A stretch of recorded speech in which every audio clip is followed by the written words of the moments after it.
Hey everybody, I just recently opened my guitar case for the first time in a long time, probably over a year. And I used to play guitar all the time and write music and arrange different kinds of music, and I just haven't opened it in a long time. And inside the guitar case, I found an old sermon that I wrote for some friends a while ago, like maybe 3 or 4 years ago. And inside of it, I found a really cool message that I would like to share with all of you. And it really has impacted me in a way that I wasn't expecting. And I just want to share it with all of you. But I will say, just kind of heads up, it does have some Bible in it.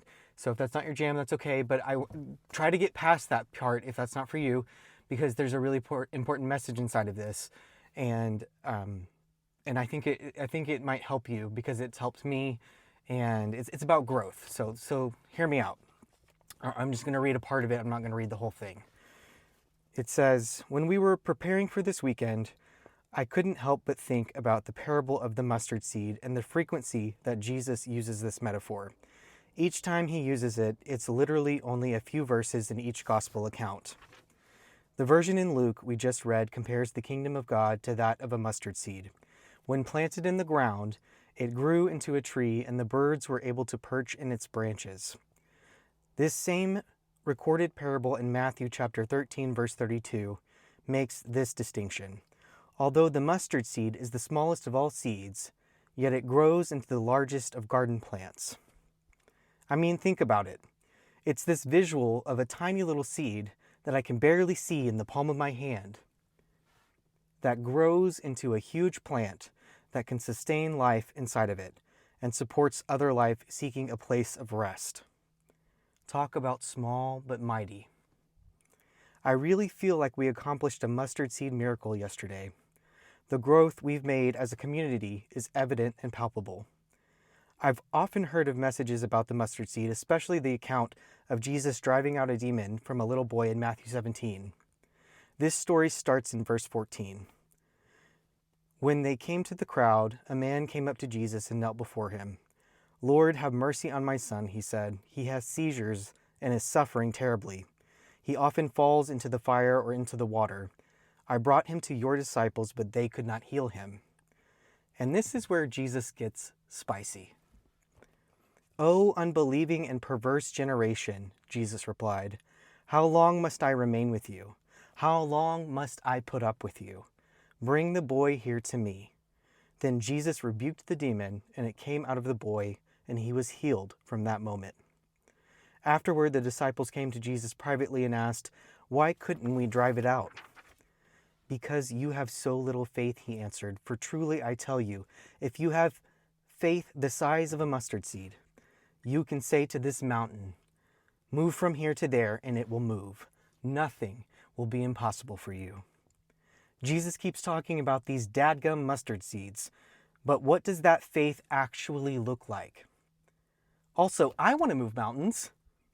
How do I do that?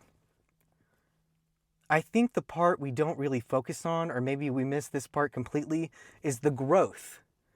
But in between the seed being planted and the perceived massiveness of the tree. I think a lot of times we believe that just having a little bit of faith is good enough to make the miracles happen. But so often I feel like we have a fleeting faith that ends in disappointment or frustration. If we don't see anything coming to fruition quickly, it can be disheartening and devastating. And you can hear it from the disciples in the story, confused as to why they couldn't heal the little boy. But if we know anything about seeds, in order to grow, they have to be planted. They have to take root.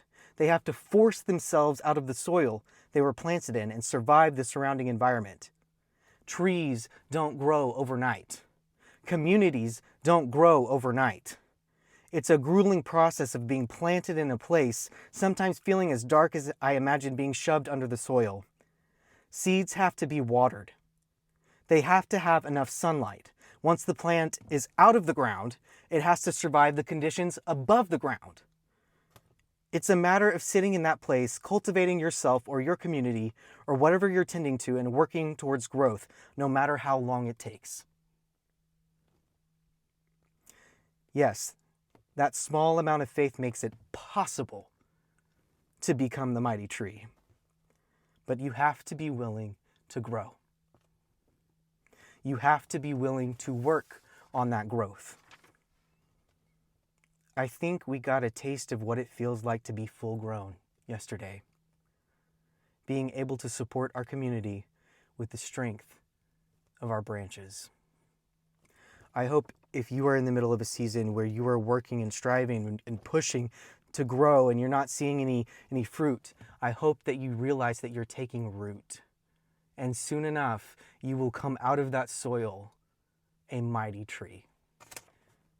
I hope this message means something to you. It means something to me after all of these years of it being tucked away in my guitar case. And I'm really grateful I found it tonight. So I wanted to share it with you. I hope you all are having a good night. And I'll see you soon.